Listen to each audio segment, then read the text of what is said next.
Got an antique 1913 Singer 66, formerly with red-eye decals, and now has paperclip decals.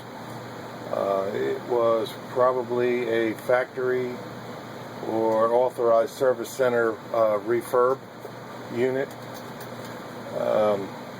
It's set up with the treadle wheel.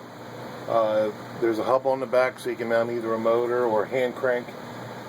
This hand crank is mine. I'm just using it to illustrate the performance of the machine. And basically I've got 6 layers of denim. They were already stitched once for a photo used in the ad.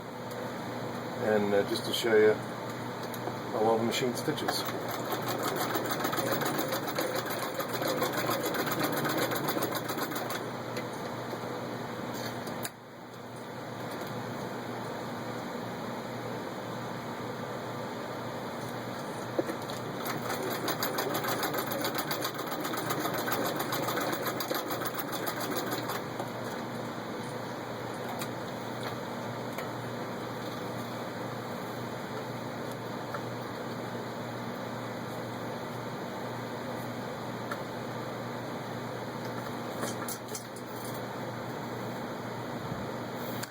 There you can see it's got an equal stitch on both sides.